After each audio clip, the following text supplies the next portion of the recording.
छत्रपती शिवाजी महाराजांच्या समाधीस्थळी आपण दर्शन सर्वांनी या ठिकाणी घेतलेलं असेल। मी सगळ्या कर्जतकरांचं या ठिकाणी मनापासून या ठिकाणी स्वागत करतो। छत्रपती शिवाजी महाराजांबद्दल आता मोहन फराड यांनी संपूर्ण इतिहास या ठिकाणी सांगितलेला आहे। सागर सुर्वे आपला हा इतिहास संशोधक म्हणून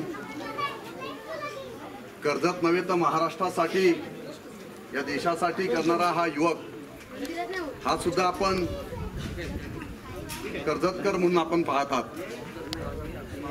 छत्रपती शिवाजी महाराजांबद्दल जेवढं सांगावे तेवढे कमीच आहे। हे आपण साऱ्यांनी संपूर्ण महाराष्ट्रच नव्हे तर देशाने जगाने पाहिलेलं आहे आणि म्हणून आपण रायगडकर खऱ्या अर्थाने भाग्यवान आहोत की आपण छत्रपती शिवाजी महाराजांच्या पावनभूमीमध्ये आपण त्यांचे वारसदार म्हणून जन्माला आलेलो आहोत। तर या गोष्टीचा सार्थ अभिमान मी कर्जत खालापूर मतदारसंघाचा आमदार म्हणून हिंदुत्ववादी विचारांचा वारसा जपणारा एक नेतृत्व म्हणून मला या गोष्टीचा सार्थ अभिमान आहे।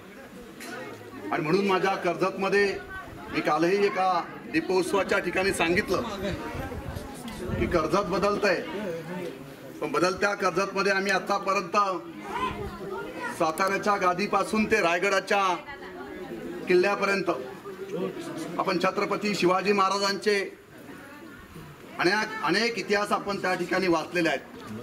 परंतु मला या ठिकाणी सांगायला अभिमान वाटतोय की छत्रपती शिवाजी महाराजांचं शिवमंदिर मी माझ्या पोसरीच्या तळावामध्ये सुद्धा त्या ठिकाणी बांधलेलं आहे आणि हे शिवमंदिर आपल्या संपूर्ण कर्जतकरांना एक वेगळी दिशा देणारं, एक वेगळी चेतना देणारं आहे। आणि म्हणून छत्रपती शिवाजी महाराजांबद्दल किती सांगावे तेवढे कमीच आहे। शिवरायांचे 8वे रूप, शिवरायांचा 8वा प्रताप, शिवरायांचा 8वा साक्षप या भूमंडली असं छत्रपती शिवाजी महाराजांबद्दल म्हटलं गेलेलं आहे। आणि छत्रपती शिवाजी महाराजांबद्दल सांगायचं म्हटलं तर छत्रपती शिवाजी महाराजांनी केलेलं कार्य हे 7 समुद्रापलीकडचं आहे। जोपर्यंत आपण रायगडावर येत नाही तोपर्यंत छत्रपती शिवाजी महाराजांचे विचार आपल्याला समजत नाही। आणि म्हणून आपल्या प्रत्येक कुटुंबातील व्यक्ती ही रायगडाच्या या भूमीवर नतमस्तक झालीच पाहिजे, तेव्हा खऱ्या अर्थाने आपण हिंदुत्व विचाराची माणसं आहोत हे त्यावेळेस खऱ्या अर्थाने सिद्ध होईल। छत्रपती शिवाजी महाराजांचं कार्य जर आपण पाहिलं तर संपूर्ण कुटुंब हे स्वराज्यासाठी या हिंदुत्वाच्या विचारासाठी अक्षरशः डावाळा लावलेला आहे। आणि असं नेतृत्व 1800 सालामध्ये छत्रपती शिवाजींच्या रूपाने या महाराष्ट्राला नव्हे तर या देशाला मिळालेलं आहे। आणि म्हणून छत्रपती शिवाजी महाराजांचं जेवढं सांगावं तेवढं कमीच आहे। सगळे इतिहासकार या ठिकाणी सांगत असतात, परंतु मी थोडीशी वेगळी माहिती आज या ठिकाणी सांगणार आहे।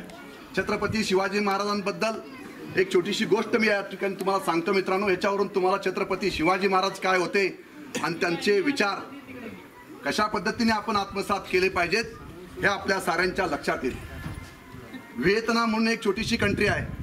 या जगामध्ये अनेक देश आहेत, या देशामधील व्हिएतनाम एक छोटीशी कंट्री आहे। या कंट्रीचं बलाढ्य अमेरिकेशी युद्ध सुरू झालं।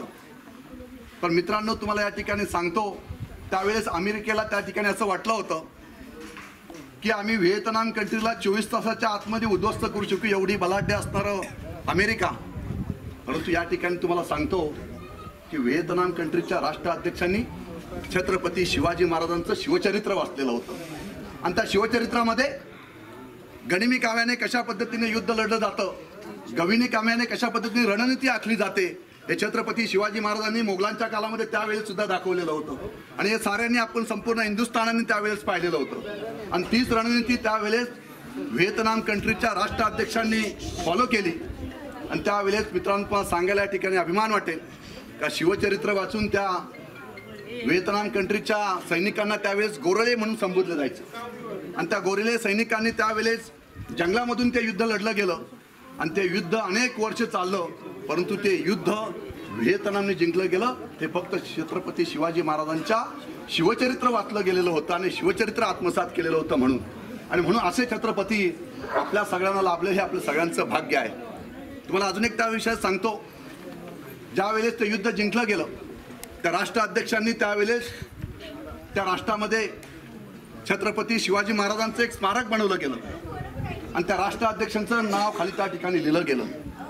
पुढील काळामध्ये त्या राष्ट्राध्यक्षा मृत्यू पावल्या. त्या ठिकाणी दुसऱ्या महिला राष्ट्राध्यक्ष झाल्या आणि त्यांना भारत देशाच्या दौऱ्यावर त्या आलेल्या होत्या. आणि त्या राष्ट्राध्यक्षा ज्यावेळेस भारत देशाच्या दौऱ्यावर आल्या, त्यावेळेस आपल्या राजशिष्टाचाराप्रमाणे त्यांना दिल्लीचा लाल किल्ला असेल, महात्मा गांधींची समाधी असेल, हे दाखवण्यात त्या ठिकाणी आलं. तो प्रोटोकॉल आहे आपला. परंतु त्यावेळेस खऱ्या अर्थाने त्या व्हिएतनाम कंट्रीच्या राष्ट्राध्यक्षांनी आपल्या राष्ट्राध्यक्षांकडे एक मागणी केली की मला रायगडचा किल्ला आणि रायगडची समाधी महाराजांची पाहायची आहे, ती मला आपण दाखवाल का? प्रोटोकॉल प्रमाणे ते दाखवणं भाग्य होतं. आणि त्यावेळेस दिल्लीवरून व्हिएतनाम कंट्रीच्या राष्ट्राध्यक्षांना रायगडावर आणण्यात आलं. मित्रांनो, व्हिएतनाम कंट्रीच्या राष्ट्राध्यक्षा रायगडावर आल्या, छत्रपती शिवाजी महाराजांच्या समाधीस्थळी नतमस्तक झाल्या आणि त्या ठिकाणची असणारी माती आपल्या मुठीमध्ये घेतली आणि ती माती त्यांनी आपल्या पर्समध्ये टाकली आणि त्या राष्ट्राध्यक्षांच्या हाताला लागलेली माती त्यांनी कपाळावर लावली गेली. त्या राष्ट्राध्यक्ष काय उद्गारले असते मित्रांनो, की ही माती मी माझ्या राष्ट्राच्या मातीमध्ये नेऊन मिक्स करेल, की माझ्या राष्ट्रामध्ये सुद्धा छत्रपती शिवाजी महाराज जन्माला आले पाहिजेत. या महाराष्ट्राला, या देशाला, या जगाला मिळालेलं आहे आणि हे आपलं सगळ्यांचं भाग्य आहे. आणि त्या रायगडच्या राजधानी आणि आपल्या ह्या रायगड किल्ल्यावर आपण दर्शनासाठी, महाराजांच्या दर्शनासाठी या ठिकाणी आलेले आहेत. हे खऱ्या अर्थाने माझ्या ह्या युवकांनी या ठिकाणी हिंदुत्वाचे विचार सांगितलेले आहेत. ते नसानसात घुमले पाहिजेत, ते विचारात आणले पाहिजेत, ते कुटुंबात आणले पाहिजेत, ते आत्मसात केले पाहिजेत, ते आपल्या अधिनिक्रमात आणले पाहिजेत. तेव्हा खऱ्या अर्थाने छत्रपती शिवाजी महाराज हे प्रत्येकाला आपल्याला समजतील आणि तेव्हा खऱ्या अर्थाने आपलं एक युवा पिढी सक्षमपणे घडू शकेल. मग मात्र मला राजकारण करण्याची काय गरज येणार नाही असं वाटतं. अशा पद्धतीचं काम मला सगळ्या आपल्याकडनं अपेक्षित आहे. आज आपण सारेजण एकत्रपणे कर्जतकर या ठिकाणी आलात, फार समाधान वाटलं.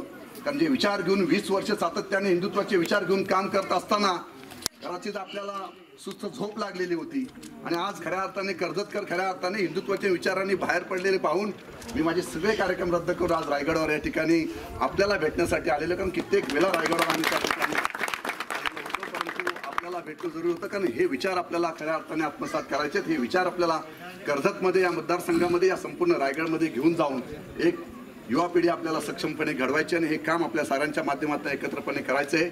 मगाशी आता माझ्या सागरने सांगितलं की दरवर्षी अशाच पद्धतीने सुरू राहू द्या. सागर, यावर्षी 1000 आलेत, पुढच्या वर्षी 2000 शिवसैनिक रायगडावर आले पाहिजेत. तेव्हा